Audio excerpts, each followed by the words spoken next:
perles d'histoire. Tous les vendredis, un nouvel épisode issu des meilleurs récits du podcast Culture G. Présenté par Gabriel Massé.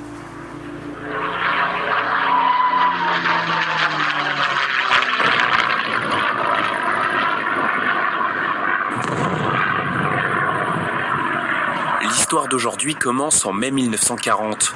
La Wehrmacht, l'armée allemande, envahit les Pays-Bas, la Belgique, le Luxembourg et la France. Elle domine partout, elle défonce les lignes alliées. Les divisions françaises et anglaises sont submergées. C'est la Blitzkrieg. Les unités allemandes avancent à une vitesse hallucinante. Comment est-ce possible ? Grâce à une arme secrète, la pervitine.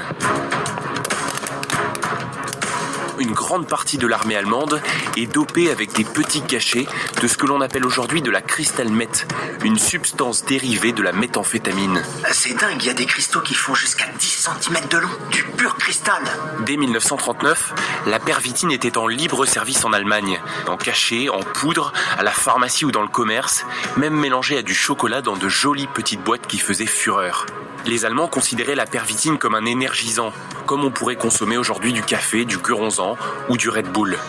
Voici la potion magique qui donne une force surhumaine. Cadeau. Lorsque les Allemands envahissent la France, ils en prennent beaucoup. Et les soldats n'ont pratiquement pas besoin de dormir. Ils enchaînent parfois jusqu'à 72 heures à marcher, quasiment sans faire de pause. Mais quelques mois seulement après avoir distribué des cachets en masse aux soldats pour la campagne de France, environ 35 millions tout de même, les effets secondaires se font sentir dans les rangs. Les soldats les plus âgés font des syncopes. Les autres qui sont accros en veulent toujours plus. Cela s'accompagne d'autres symptômes chez des jeunes pourtant en pleine forme, nervosité, dépression, psychose, vertige, sueurs abondantes. En juin 1941, les autorités allemandes, pourtant elles aussi dépendantes de la drogue, se voient obligées de l'interdire. La pervitine devient finalement illégale, sauf pour les soldats parce que la guerre n'est pas finie. Évidemment. En 1944, elle tourne même au vinaigre pour l'Allemagne nazie. Et plus que jamais, le régime a besoin de soldats en forme. La pervitine n'étant plus assez efficace, il lance un programme pour trouver une pilule plus puissante.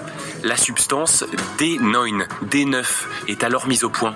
C'est un mélange de cocaïne, de pervitine et d'oxycodone. Joli cocktail.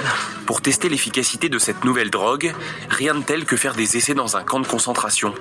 Les détenus du camp de Sachsenhausen vont devoir porter des sacs de 20 kilos pendant plus de 80 heures sur un sol caillouteux, sans repos ni nourriture.